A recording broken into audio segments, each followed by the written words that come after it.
You ever notice how the people who claim to care about you the most sometimes drain you the deepest? They twist your peace, make you question your worth, and somehow, you end up apologizing for things you didn't even do.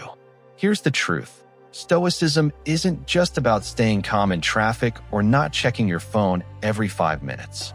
It's about learning how to protect your soul when the people closest to you start poisoning it. Because not everyone in your life deserves a front row seat to your mind. Some people only show up to throw stones at your peace. And in this video, we're diving deep into how the Stoics handled toxic relationships long before the word toxic even existed. We'll uncover the mindset Marcus Aurelius used to stay unshaken, the boundaries Epictetus built to protect his freedom, and the inner strength Seneca relied on to walk away when peace was no longer possible. So if you've ever felt trapped, drained, or emotionally manipulated, stay right here. This might just change the way you see every relationship in your life. Chapter 1. The Circle of Control. Spotting toxic patterns with Stoic clarity. You know that feeling when someone constantly makes you feel small, but you can't really explain how. They twist your words, make you doubt yourself, and somehow, you end up apologizing again. That's what a toxic relationship feels like. It's like being caught in a storm, where every time you try to find peace, the thunder follows you home. But the Stoics? They faced storms far greater: betrayal, loss, slavery, exile, and yet they never lost their calm. Why? Because they learned one thing most of us forget. You can't control the storm, but you can control your response to it. This was the foundation of their philosophy, the circle of control. Epictetus, who was once a slave, said something powerful. Some things are in our control, and others are not. That single sentence is a lifeline in any toxic relationship. You can't control what someone says about you. You can't control their moods, their lies, their emotional games. But you can control your thoughts, your reactions, and your peace. Most of us lose power because we fight the wrong battle. We keep trying to change people who have no desire to change. The Stoic way is different. It starts with stepping back, like Marcus Aurelius did when surrounded by betrayal and politics. He didn't waste his energy trying to make others good. He focused on staying good himself. That's what you must do. When someone tries to pull you into their chaos, don't argue, don't explain, don't chase. Pause, breathe, ask yourself, is this within my control? If the answer is no, walk away mentally first, even if you can't walk away physically yet. Because the moment you stop reacting, you take your power back. And toxic people hate that. They feed off reactions, your anger, your confusion, your guilt. But when you stand still like a calm sea, they lose control over you.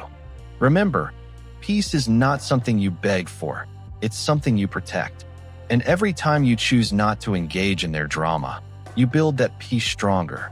This is where the Stoic clarity begins, seeing what's real and what's just noise. Because once you see clearly, the manipulation starts to fade, and you begin to realize you were never weak. You were just giving your strength to the wrong people. Brief pause, softer tone. So as we move forward, keep this truth close. You can't control how others treat you, but you can control how long you allow them to. If this message is hitting deep, stay with me, because in the next chapter, we'll go even further. We'll uncover how to build unshakable boundaries, not walls that isolate, but shields that protect your peace and purpose. And before we move on, if this spoke to you, take a second to like this video, share it with someone who needs it, and subscribe for more Stoic wisdom that helps you rise above the chaos. Let's keep going. The journey's just beginning. Chapter 2. Guarding the Inner Citadel. Boundaries as Stoic Armor. You ever feel like you're carrying an invisible gate that never closes? Someone walks in and your calm walks out with them. That ends today. Picture this. You're at dinner. Someone starts the same old attack. A jab about your choices, a passive insult disguised as advice. Your chest tightens. Your mind races. You want to explode. But instead you breathe. You smile. You don't feed the fire. The storm passes. That's a boundary in action. The Stoics called this guarding the citadel, keeping your inner life private and safe. Marcus Aurelius wrote to himself like a coach. Epictetus taught that even if a person shouts at you, your judgment is yours to keep. Seneca warned about people who ask for too much of your soul. They all knew this simple thing. Freedom starts with limits. Let me tell you a short story. There was a man in ancient Rome. Some called him a leader, some called him tired. People kept bringing chaos to his door. He didn't run from the world. He walked through it with rules. He decided who could speak into his life and who could not. He learned to say no without drama. That quiet rule kept his mind sharp and his purpose intact. Boundaries aren't mean. They're not punishment. They're the polite, firm line between what you will accept and what you won't. They are how you stop bleeding energy into other people's problems. Here's how to build those boundaries, Stoic style, simple, clear, and brutal in their helpfulness. 1. Know your line. Write down what you will not accept. Name it. Say it to yourself. I will not tolerate constant insults. I will not stay for late-night emotional draining. Naming makes the line real. 2. Use the pause. When someone pushes you, don't answer right away. A 10-second pause is a fortress. During the pause, ask, is this mine to fix? Most times, it isn't. The pause turns reaction into choice. 3. Practice assumed limits. Imagine a scene where someone asks too much of you.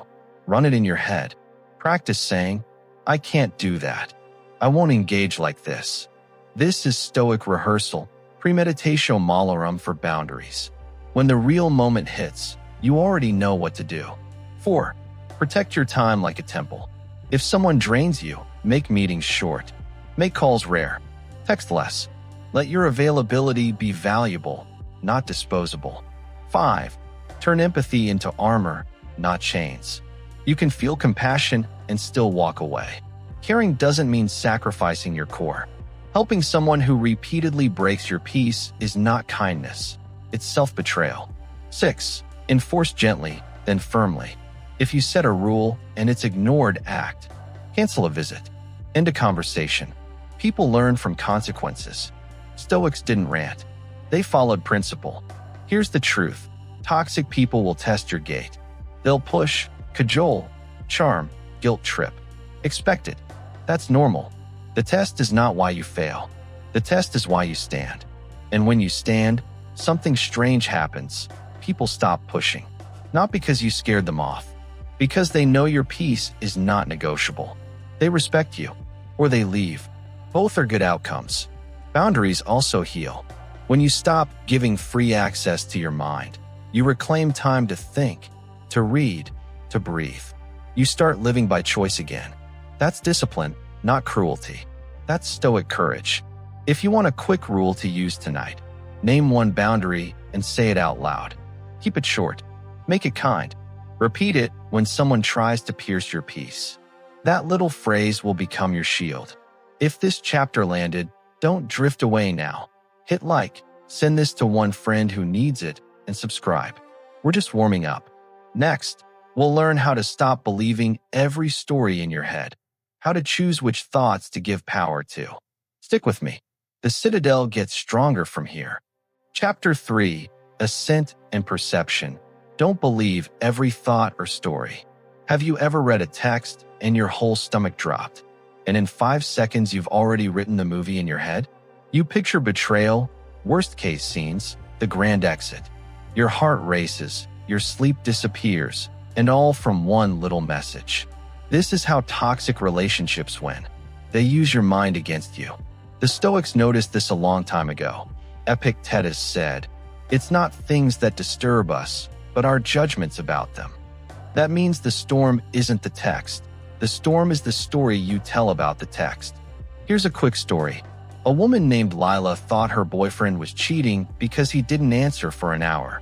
She imagined his phone on a stranger's lap, laughter she couldn't hear, excuses she hadn't heard yet. She confronted him screaming. He looked confused. He had been in a meeting. He didn't even know why she was upset. The fight cost them a week of cold, ugly silence. All because Lila believed a story before checking the facts. Believing every thought is like assuming every shadow is a monster. Most shadows are just trees. So how do the Stoics teach us to fight this? With something small and fierce, assent. Assent means you don't automatically agree with every thought. You treat thoughts like visitors. You welcome them, but you don't hand them the keys to your house. Practical steps you can use right now. Simple, repeatable, and life-changing. 1.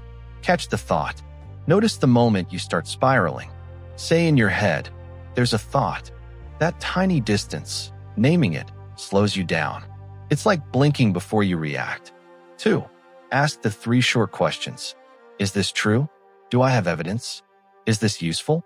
If it's not clearly true, don't act. If it's not useful, let it go. Most of our mental noise fails those tests. 3. Play the skeptic. Imagine you're a detective. What proof would you need? Texts? A pattern? An honest conversation? If you don't have the proof, treat the thought like a rumor. 4. Use a cooling ritual. When a story starts, pause for 5 deep breaths. Walk to another room. Drink water. Change the setting. Emotions burn hot. Movement cools them. 5. Rewrite with facts, not feelings. Replace "they don't care about me" with "they didn't reply right now." Replace "they're lying" with "I notice a change. I'll ask." Small language shifts save huge energy. 6. Keep a reality log. Write 1 line.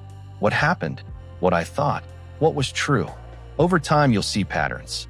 You'll spot how often your mind tells you lies. It's freeing to find you were wrong more than you were right. Here's the Stoic edge. You don't need to destroy the thought. You just don't give it assent. You refuse to say yes to every fearful story. That refusal is power. It's quiet. It's the opposite of drama. Toxic people want yes.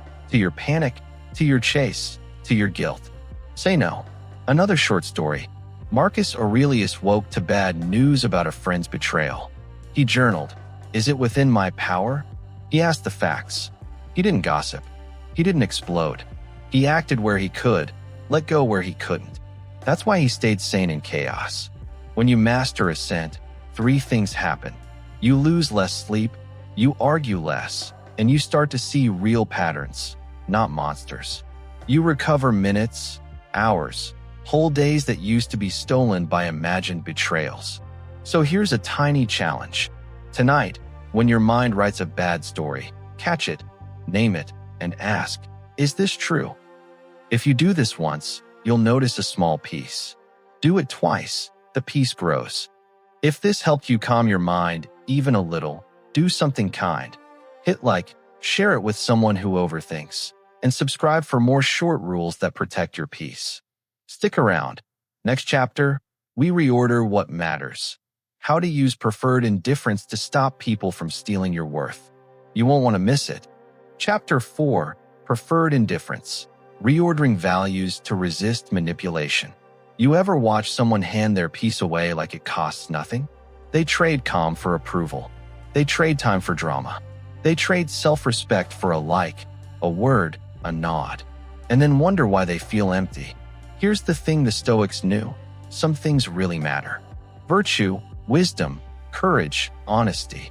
Everything else is preferred indifferent. That sounds weird, so let me make it simple. Preferred indifference are things we like. Money, praise, comfort, but they don't make us good people. They can add pleasure.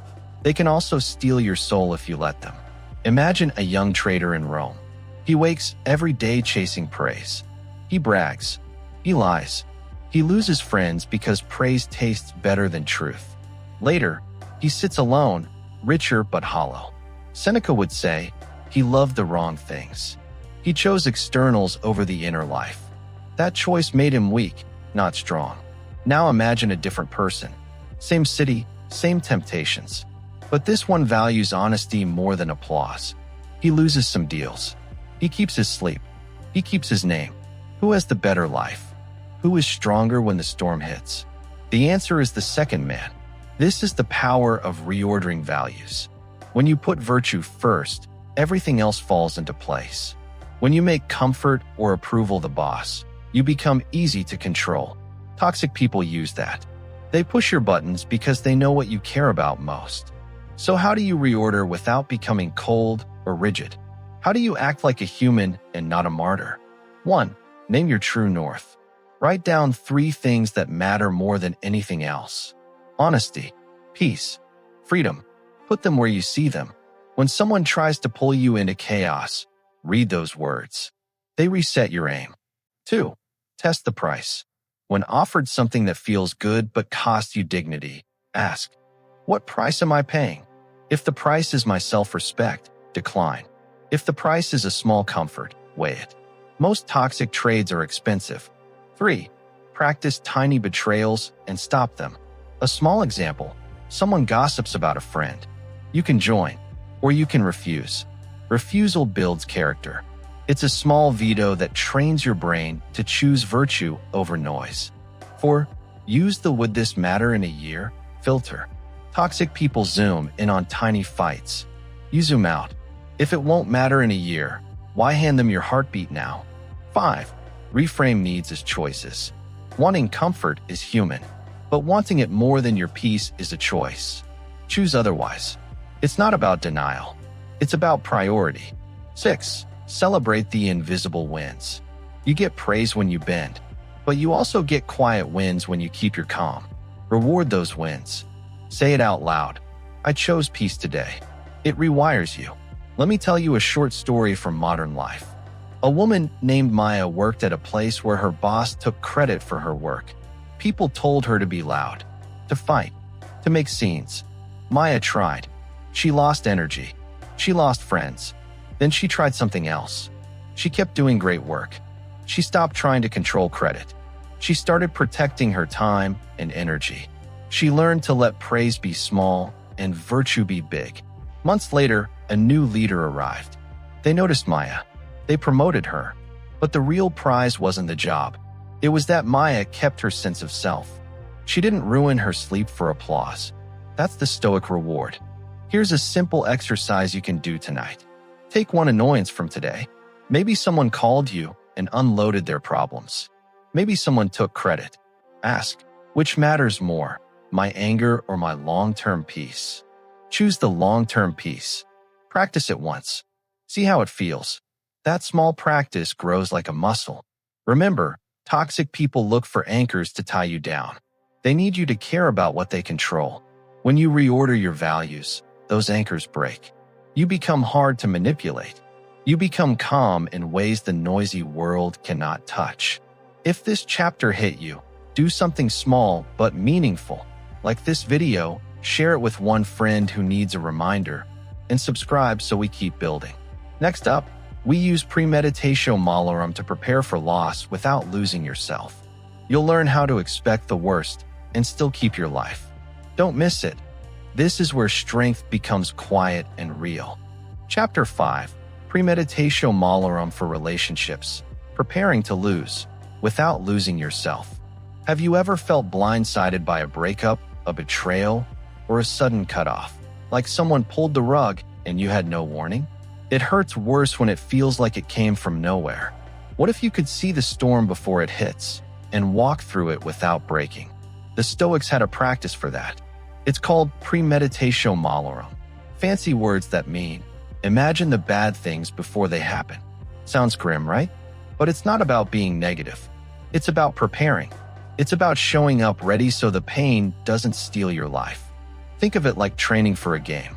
No athlete walks into the final without rehearsal. They imagine the crowd, the misses, the pressure. They rehearse failure so they don't crumble when it comes. Stoics did the same with loss, lies, and people leaving. They pictured the worst so the worst would not surprise them.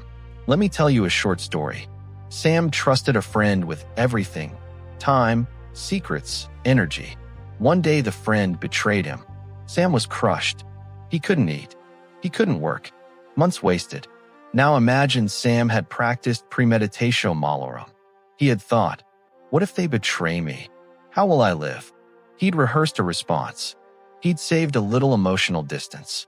He wouldn't have stopped the pain entirely, but he would have limited the wreckage. The recovery would be faster. the lessons would come sooner. Here's how you use this in relationships. Simple steps you can start today. 1. Imagine specific endings, not vague fears.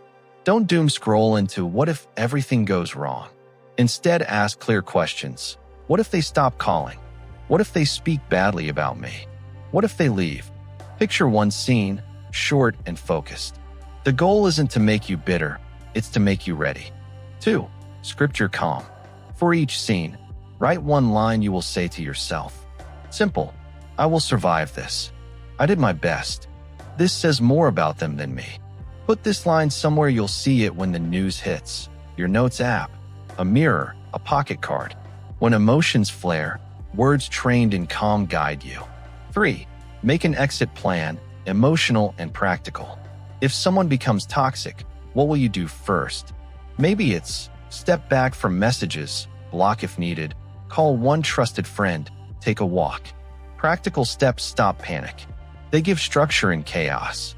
4. Practice small losses often. Choose tiny things to lose on purpose. Leave your phone in another room for an evening. Say no to plans you don't want. Skip a comment battle. These small losses teach you that life keeps going. They reduce the shock of bigger losses. 5. Keep a recovery kit. This is not dramatic, it's helpful. Put 3 things in a kit: a supportive person's number, a favorite song or 2, and a short grounding script. Breathe. For in, for out. Name 3 things I see. When the blow comes, use the kit. It stops the spiral. 6. Rehearse conversations. If you suspect someone will leave or betray, practice how you'll speak. Keep it calm, short, and honest. I feel hurt. I need distance. Practice in the mirror or with a friend. Scenes we rehearse become natural in real life. 7. Learn the difference between loss and loss of self. People die, leave, or change. That's loss. But you lose yourself when you trade your values for someone's approval. Premeditatio Malorum helps you protect what matters: your integrity, your peace. Decide now what you will not lose. A short exercise you can do right now. Close your eyes and picture one relationship you fear losing. Imagine the scene where it ends. Now imagine your reaction, but keep it controlled. See yourself breathing, saying your calming line, using your recovery kit. Open your eyes. That moment of rehearsal just made your future self stronger. Premeditatio Malorum doesn't make you cold. It makes you brave. It gives you the distance to grieve and the strength to rebuild. When the storm comes, you will feel it. Pain is real, but you won't be the kind of person pain can crush. If this chapter helped you feel less afraid of loss, do one small thing, like this video. Share it with someone who fears the next heartbreak. And subscribe. We're building a toolkit here, chapter by chapter, so you don't have to learn everything the hard way. Next up, when to repair and when to release. We'll break down the quiet rules for ending things without destroying yourself. Stick around. You're doing powerful work. Chapter 6, when to repair and when to release. Practical decision rules for exiting toxicity. You ever hold on to something just because you've held it for a long time? A friendship, a romance, a job. You tell yourself, I can fix this, until the pieces stop fitting. That's where most of us get stuck. Here's the blunt truth. Not every broken thing can be fixed. Some things need to be closed. Some doors need to be locked for good. The hard part is knowing which is which. Do you fight for repair, or do you walk away and save yourself? Let me tell you about Anna. She loved someone who was hot and cold. One week they were kind, the next, cruel. Anna believed love has to be relentless. She tried to fix him for years. Explanations, apologies, promises. Her life shrank into trying to make him different. When she finally left, she didn't leave because she stopped loving him. She left because she loved herself more. Years later, she told me, I wasted time fixing someone who never wanted to be fixed. That's the cost of not deciding. Stoics didn't confuse loyalty with self-destruction. They had rules, not romantic rules. Clear rules. Rules you can use tonight when your heart is messy and your head is tired. Rule 1. Is the harm repeated? People make mistakes. That's human. But toxicity is a pattern. If the same hurt returns again and again, that's a red line. One mistake is a storm. Repetition is a climate. You don't rebuild a house in a floodplain. Rule 2. Does the person accept responsibility? When hurt happens, does the other say, "I'm sorry, I'll change"? Or do they deny, blame, gaslight? Real repair starts with owning the damage. Without that, your apologies will be the only thing wasted.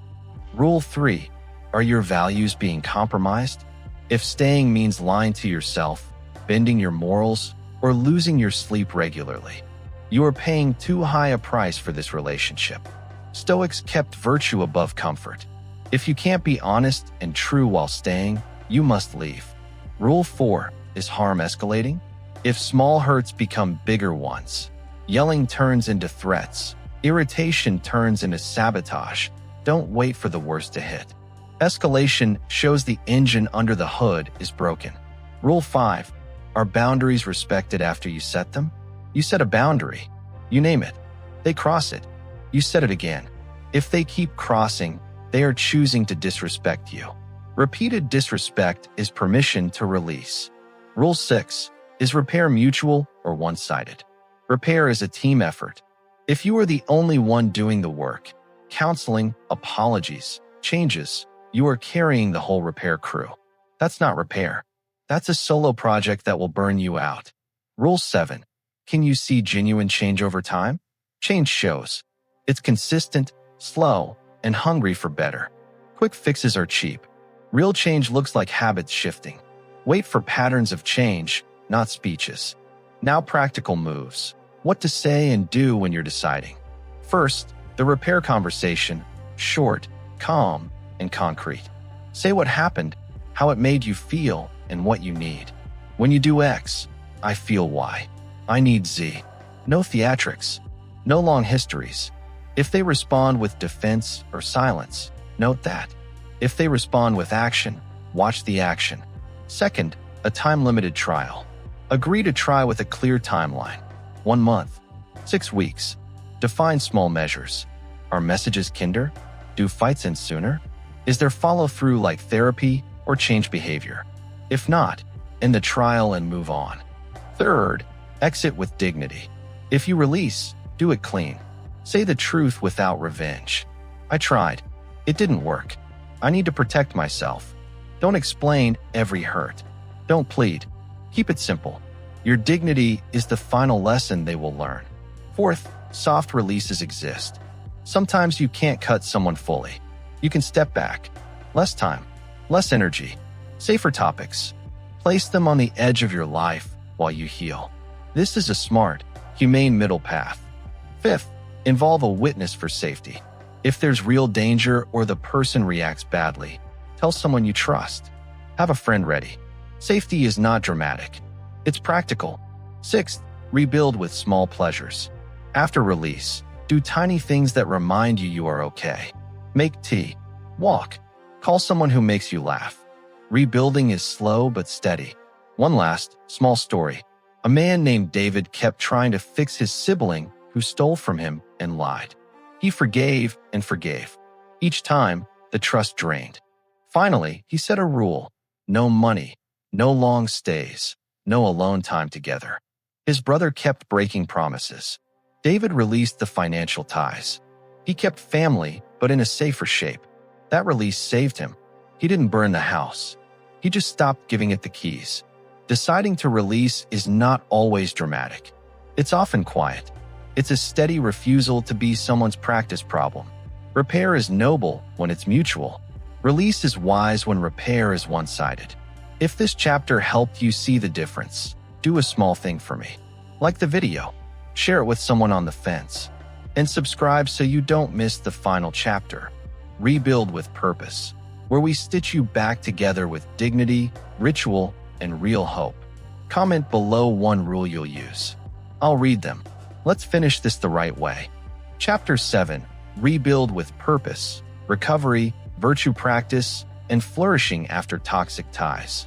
You ever leave a bad place and feel lighter, but also a little lost? You took back your peace, but now there's a blank space where the noise used to be. What fills that space matters. If you fill it with fear or old habits, the cycle starts again. If you fill it with purpose, you grow. The Stoics didn't just survive pain. They turned it into practice. They used loss as a teacher. Marcus Aurelius journaled his way out of despair. Seneca wrote letters that rebuilt him. They rebuilt with small acts, repeated daily, until strength became habit. Let me tell you about Rosa. After a long relationship that drained her, she felt free and afraid at the same time. She could either fill her life with quick comforts, scrolling, parties, small escapes, or choose steady repair. She chose repair. She made 3 small promises to herself: to sleep better, to read for 15 minutes each day, and to speak kindly about herself. Those tiny promises grew. Months later, Rosa had new friends, better sleep, and a quiet voice that did not panic at silence. She didn't rush the healing. She practiced it. Here's how you rebuild with purpose. Simple, concrete steps you can start tonight. 1. Make a morning anchor. Don't begin your day with a phone and a storm. Start with one stable thing. 5 deep breaths, a short walk, a line of journaling, or a cup of tea without scrolling. The anchor sets your tone. The Stoics called this ruling the mind before the day rules you. 2. Journaling, but not long. Write 1 sentence each night. What hurt, what you learned, one small win. Keep it short. This keeps you honest. It shows progress you can't feel day to day. 3. Rebuild your circle slowly. Invite 1 steady person for a walk each week. Choose people who keep their promises. Stoics favored friends who tell the truth and hold space. Quality over quantity.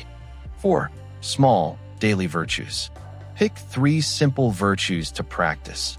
Honesty, patience, courage, 1 for each day of the week. Make them tiny. Return a call you usually ignore. Say no without guilt. Walk away when needed. These tiny acts shape who you are. 5. Ritualize self-care. This isn't luxury. It's medicine. Sleep, food, movement, and sunlight are basic. Treat them like non-negotiable appointments. Your body and mind heal together. 6. Relearn your worth by giving, not sacrificing. Help someone in a small, clear way. Volunteer an hour. Teach a skill. Listen without fixing. Giving that has boundaries rebuilds purpose without losing self. 7. Reframe forgiveness. Forgiveness isn't saying the hurt was fine. It's saying you refuse to carry the poison. Forgive to free yourself, not to invite the person back. Reconciliation may or may not follow. Let forgiveness be for you. 8. Use small public commitments. Tell 1 trusted person your goal. Public declarations make soft boundaries firmer. It's not showy. It's practical accountability. 9. Learn the language of limits. Practice phrases. I won't do that anymore. I need space. I choose differently. Say them out loud. Your voice learns your boundaries faster than your head will. 10. Celebrate quietly. At the end of each week, name 3 wins. Not dramatic wins. Small ones. You slept better. You didn't reply in anger. You left a draining event early. Celebrate them. They matter. A short ritual to try now. Breathe for 30 seconds. Name 1 thing you will stop doing for a week. Checking an ex's profile, replying to guilt trips. Name 1 thing you will start doing for a week. Reading, walking, journaling. Do it. Small changes stack into real life. 1 more story. After leaving a toxic friendship, Jonah didn't rush back into dating. He learned to enjoy being alone. He learned to talk to himself kindly. Months later, he entered a new relationship with rules. He was present, calm, and clear. He didn't rebuild to fill a hole. He rebuilt to become someone better. Rebuilding isn't a race. It's a careful craft. Stoics taught that life tested them for strength, not for bitterness. When you rebuild with purpose, you don't erase the past. You use it. You turn a wound into a map. If this chapter helped you see a clear path forward, do something small. Like this video, share it with someone who needs a fresh start, and subscribe so you don't miss more practical Stoic tools. Drop 1 tiny promise below, 1 thing you'll stop or start this week. I'll read them. Let's finish this together. Listen, if you've made it this far, it means you care about peace more than chaos. You're not running from pain anymore, you're mastering it. And that's rare. Most people stay trapped in toxic cycles because they'd rather repeat what's familiar than face what's true. But not you. You're doing what the Stoics did, turning pain into power and hurt into wisdom. Here's the truth. Life will always test you. People will still disappoint you. But now, you know how to stand calm in the storm. You know how to see through manipulation. You know how to protect your peace without losing your heart. That's the real win. So here's your challenge, your Stoic mission starting today. Cut one toxic tie, not with anger, but with clarity. Reclaim 1 hour of your day and use it to build something that feeds your soul. And most importantly, keep becoming the person your past self needed. If this video gave you value, don't just click away. Do your part. Hit that like button so the algorithm pushes Stoic wisdom to more people who need it. Share this with someone stuck in a toxic cycle. It might be the message that wakes them up. And if you're serious about mastering your mind and emotions, subscribe right now, because this is just the start. Remember this, the Stoics didn't avoid pain, they trained for it. So stop running from your trials. Face them, learn from them, rise above them. This is virtue over chaos, and I'll see you in the next one. Stay calm, stay strong, stay free.